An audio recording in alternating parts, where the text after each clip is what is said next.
Ang hindi ko maintindihan kung bakit hindi nyo nakikita kung ano ang mga kabulastugan ng administrasyon, kabulastugan ng mga ginagawa ng nasa gobyerno.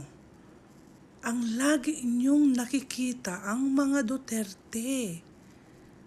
Di wow. So kung may mga ganyang katulad nyo, na pinipirangan ng mata na hindi ko malaman kung nabayaran ba, nakakuha ba ng pera, malimaletang pera, naambunan ba kayo ng mga pera sa mga malimaletang pera,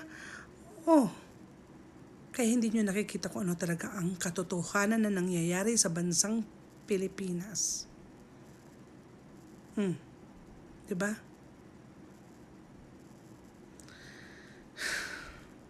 Alam nyo, kung hindi tayo magkaisa na mga Filipino, kung hindi tayo mag-ayon sa tama, wala talaga mangyayari sa Pilipinas. Sino ba't apektado? Tayo na mga Filipino. Tayo ang pinaka number 1 na apektado kung hindi maayos ang pamamahala ng gobyerno natin. Doon na lang tayo sa tama, no?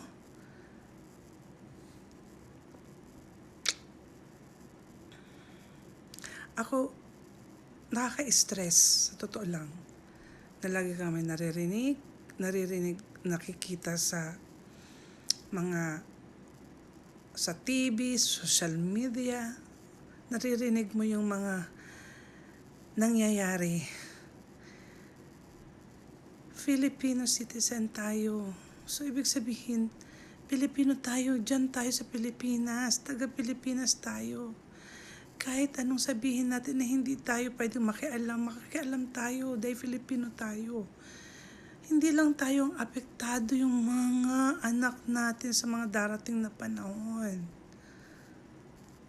Anak, apo. Sana naman imulat nyo ang mga mata nyo sa katotohanan. Hindi sa nababayaran kayo.